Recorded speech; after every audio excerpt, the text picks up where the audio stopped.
Have you had your second coffee yet? If you haven't, make it and head out into your balcony or into your garden if you're lucky enough to have one, or stare at your little houseplant. Remember Isadora, the avocado plant? We are talking gardening in this half hour. We have a whole half hour with a gardening expert to answer your questions. So get on the blower, 514-790-0800.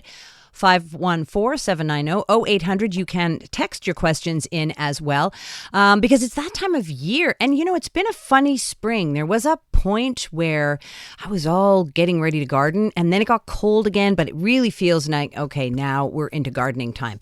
And hopefully you've got questions sprouting like weeds.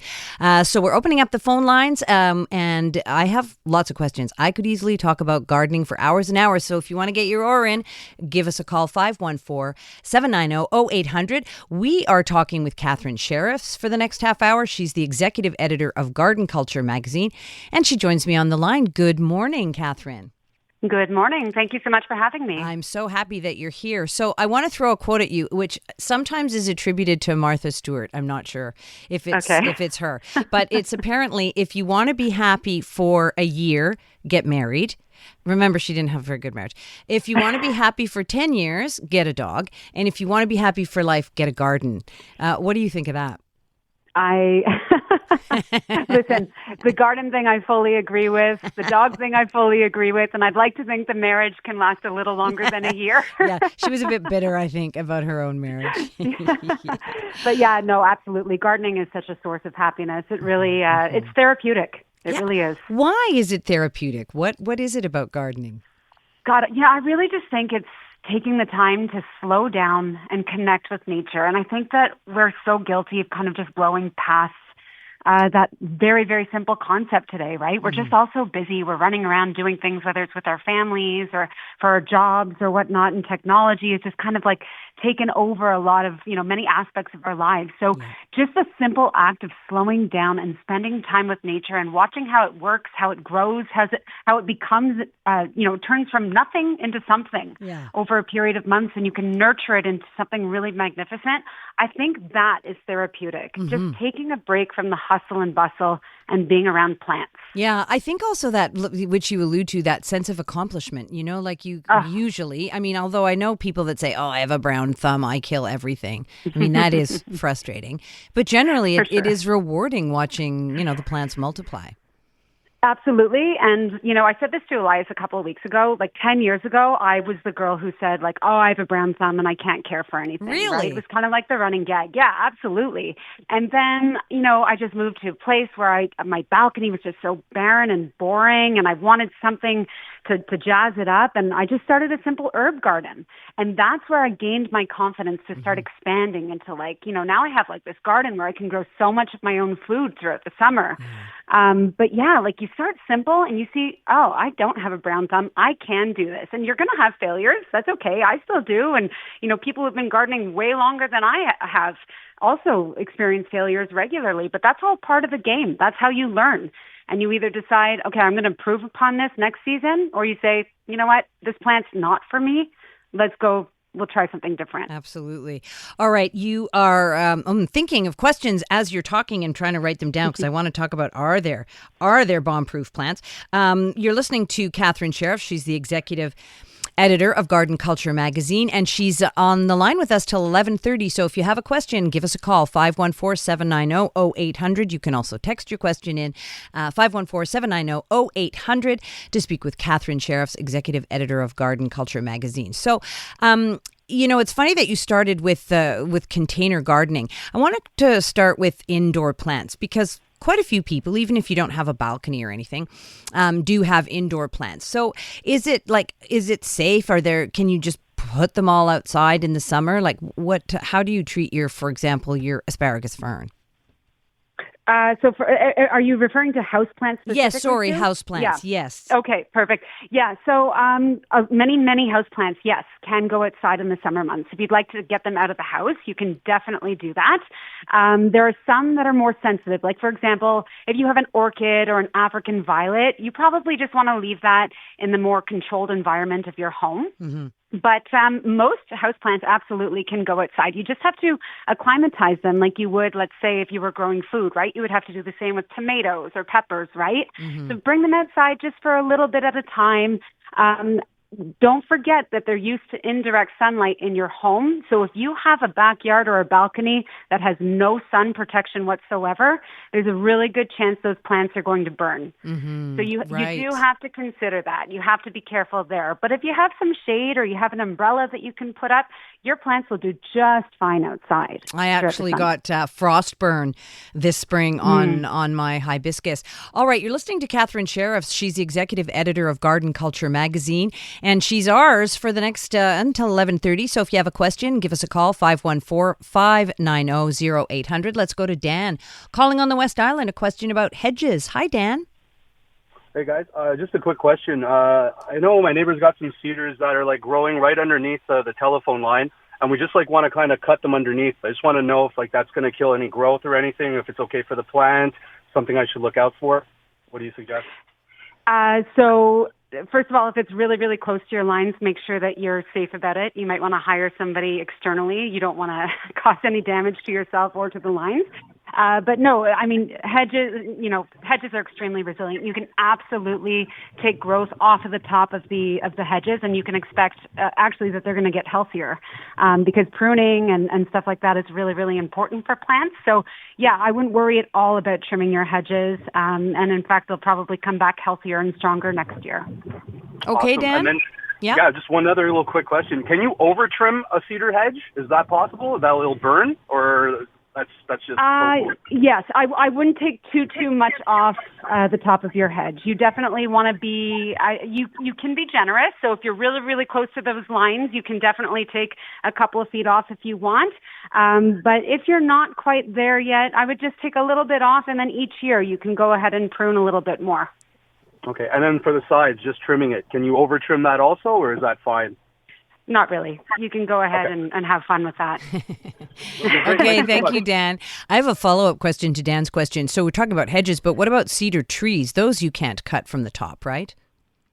I think it's more important that you just kind of like shave off the sides there. I mean, cedar trees can be humongous. Yeah. Well, I have a junipers, and there's some dead stuff like at the bottom. Is it okay if I take out the dead stuff? Because it's not going to grow back there, is it?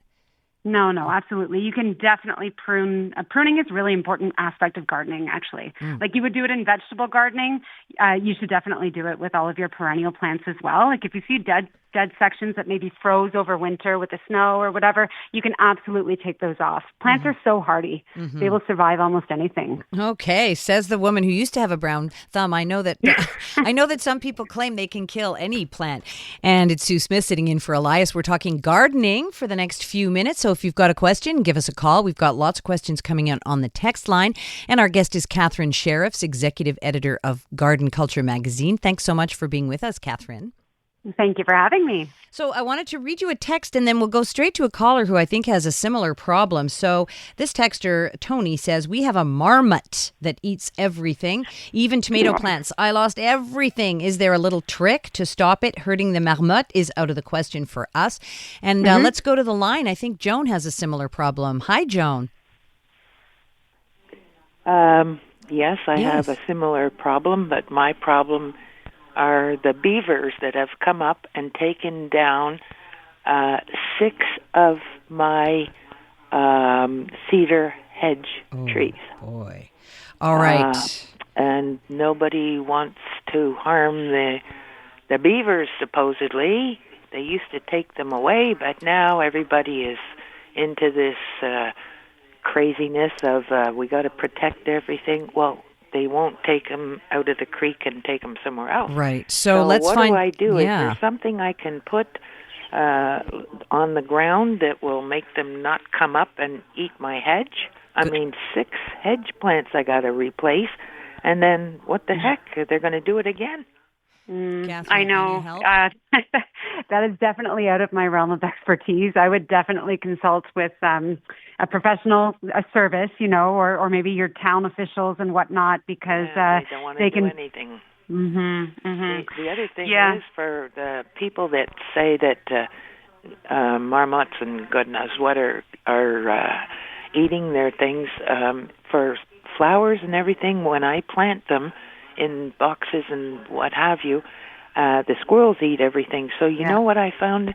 That if I put little rocks all around the things that I've planted from the flats, they stay out of the boxes. Oh, so that's a good tip. Super. All right, that's a good That's tip. an Thank you excellent tip. so much, Joan, for that call. And yeah, beavers and marmots are a tough one. Do you have any? A couple of people also writing about squirrels. Catherine, do you have any suggestions with that? I can completely relate to the groundhog situation. I think I have maybe the entire Laurentian population living on my property. So I feel your pain, and I know how sad it is to walk out to your garden and see that you've lost many of your crops, whether it be deer or groundhog or whatever. But yes, there are really humane ways that you can help control these situations. First of all, simple netting. Very, very simple. You can just put this over top your crops. Animals really do not like to be surprised by something. When they approach your crop, they don't see the netting necessarily. But the second that it hits their noses, it kind of freaks them out. So that's definitely the case with deer. And I know that it will work as well to keep groundhogs off of certain crops. So that is a really, really good, humane way to control critters like that. And if I may just jump in too, on the text line, this texter says put chicken wire around the bottom 2 to 3 feet of the cedars, and the beavers won't be able to chew them down. So that's a good tip for Joan. Yeah. Excellent. Yeah, that's a great tip. And chicken wire is a great way also to keep critters off of other crops as well. You know, like your plants are still going to grow. They still receive the sunlight. They still receive water that they need, but you're keeping certain critters off of them as well at the same time. So that to me is the most humane way to do it. And I mean, I have a couple of dogs that help me with my pest control too. So, you know, I don't have critters approaching because they're scared of the dogs too, right? So critters are the bane of gardeners for sure. Okay, I do want to get to some of the other questions, though, not about critters. Jess in Pierrefonds writes about propagating a 50-year-old honeysuckle hedge. I have some bare spots, and she wants to fill them in. What do you think? There's so many resources online for this kind of thing. I mean, I don't have a honeysuckle hedge myself, so I couldn't really help you with that. But like the gardening world is full of resources from books that you can order to just free online sources. Just answer your question, and there are going to be so many people who are willing to help you. There are amazing people out in gardening communities online who are just willing to answer so many different questions and, you know, share their stories as well. So don't hesitate to put those questions out there. No, propagating can be difficult, and but also many things. And I'm sure honeysuckle, which is so hardy, you can just split it right at the root and go back. Absolutely. Yeah, go online for sure. All right, let's go back to the lines. 514-790-0800. David is calling in about coleus plants. Yes. David. Yes, good morning. Good morning. Okay, I have a beautiful coleus plant, and I keep it in the house because the wind blows too hard on the balcony and they'll snap like the stems and that. But can you treat a coleus as a perennial and not an annual and bring it in the house and it'll live through the winter? Somebody told me that you got to ditch it after, October or something. Yeah, I mean, there's so many plants that you can bring in and try to get them to last through the winter. That's the same for like geraniums, for example. But you're going to see that these things do have a lifespan. You're going to see that, you know, at first, for the first few months inside, it's going pretty well. The same with like a rosemary plant. Rosemary, for example, yeah, okay? I have very bad luck. I mean, this year mine has survived, but it doesn't look good. But don't you have to is it. cut them back and prune them if you bring them in for the winter? Yes. Absolutely, you do, and you can just leave them in the soil, keep them in a pot like near your windows, and it's all experimental, right? You might succeed, but you might not. So I mean, why not try it? Because otherwise, you were just going to cut it down, right? I know. You were going to get rid of it. They're so beautiful, and it's sad to see them go. You know. That's right. That's anyway, right. But you might so see that like a rosemary plant becomes very woody. Yeah. As the winter progresses, and that might be the case. But at least you've tried. Yeah. I noticed that. Okay, thanks a lot. And rosemary, for example, doesn't like to be hot, right? It likes to be cool. Not at all. So I know people put them in the garage, but then you forget to water them. It just feels like such a waste when the rosemary dies. Yeah, so I know, tragic. it's sad. All right, I've got a question from the text line about bamboo. Excuse me. Behind our property, there's invasive bamboo that's coming into our yard. How do I get rid of it? That's, again, you're going to have to reach out to a professional service to help you with that because these people really know what they're doing. Bamboo is extremely invasive. It's regenerative. It grows extremely fast. I've seen bamboo hedges grow in a matter of weeks for privacy reasons, right? So they're fantastic if you want privacy. But if they're starting to creep in on your yard and take over other plants, you absolutely have to control that. And I think the best way to do that is to call a professional service that can help with that because, that's all underground, right? They've got rhizomes going everywhere and they're spreading really quickly that way. So that's the best course of action. Is that the person is going to hate me for saying this, but what about embracing the bamboo? I find it so beautiful. I guess it takes over. I have a problem with coltsfoot in my garden, and if someone told me to embrace coltsfoot, I would probably strangle them. But yeah, part of me is like, why don't I just love the coltsfoot? Why? I know. There are some things that take over that are wonderful, right? Like I have tons of fiddlehead ferns. They are so gorgeous to me. I just love them. And they really, really take over, but I'm okay with it. I'm like, go for it. Take over. But no, there are some things that will choke out native species in your yard, right? Or in your garden, things that you want to come back, perennials that you need to come back every single year. And if you start seeing that you're having issues where these native species are being choked out, you have to do something about it. Can I ask, following along that question about the honeysuckle, are there some plants that split more easily than others? I spent a day the other day splitting my daylilies, and I know that's going to work. Also a stilby I've had good success with. But are there some plants that really are too sensitive to do that with? Some plants are too sensitive, for sure. But I will tell you that most native perennial plants that we grow here in North America handle splitting extremely well. The thing that you really have to be cautious of is doing it at the right time. So, for example, right now or early spring or in the fall, this is when you can split plants. Don't do it in the heat of summer because you'll lose them completely. Even daylilies and hostas, which are so hardy, I always say you can throw a bomb on them, they'll be fine, right? But they might suffer a little bit in the heat of the summer. So it's really about timing. But I've had great success splitting plants, and it's actually a really, really affordable way to boost your garden, and you can trade with neighbors and stuff like that. It's super fun. What about rhubarb? Because apparently that too, that's such a weird plant because it disappears once you've picked it. But it is, apparently you can split it, but it's not easy. Yep. Yeah, you can split it, definitely. You can transplant it. I've done that before with success, actually. When I moved homes, I brought my rhubarb plant with me because I just couldn't live without it, Sue. Yeah. And it's thriving. It's humongous. Yes.